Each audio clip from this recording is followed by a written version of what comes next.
Islamic শিক্ষামূলক গল্প শাস্তির উপটোকন। পারস্যের এক প্রতাপশালী সম্রাট ছেলের শিক্ষার জন্য তিনি একজন শিক্ষক নিয়োগ করলেন। ছেলেটির বয়স তখন অনেক বেড়ে গেছে। একদিন শিক্ষক সম্রাটের ছেলেকে কাছে ডাকলেন। তারপর আকস্মাৎ বিনা কারণে বিনা দোষে সম্রাটের ছেলেকে ভীষণভাবে শাস্তি দিলেন।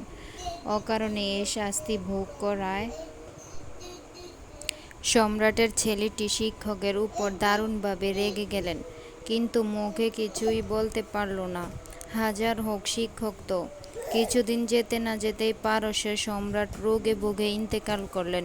পিতার ইন্তেকালের পর পারস্যের সিংহাসনে নতুন সম্রাট হিসেবে বসল সেই ছেলেটি।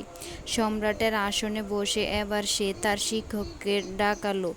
যথাসময়ে শিক্ষক দরবারে এসে হাজির হলেন। পারস্যের নতুন সম্রাট তার শিক্ষককে জিজ্ঞেস করল, আপনি অমুক দিন আমাকে বিনা দোষে বিনা কারণে শাস্তি দিয়েছিলেন কেন? সম্রাট অপলকে তাকিয়ে আছে শিক্ষকের দিকে। বলল, তাতে কি হয়েছে?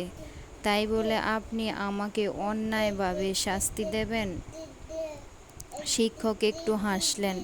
তার চোখে মুখে ভয়ের লেশমাত্র নেই। জবাবে বললেন, হ্যাঁ, আপনাকে সেদিন অন্যায়ভাবে শাস্তি দিয়েছি এই জন্য যে আপনি বুঝতে পারেন বিনা কারণে বিনা অপরাধে কাউকে শাস্তি দিলে বা কারো উপর জুলুম করলে তা কতটা কষ্ট হয়। সেই কষ্টের স্বাদটা সেদিন আমি আপনাকে দিয়েছিলাম, যাতে আপনি বুঝতে পারেন মজলুমের কষ্টটা কত বড় যন্ত্রণাদায়ক।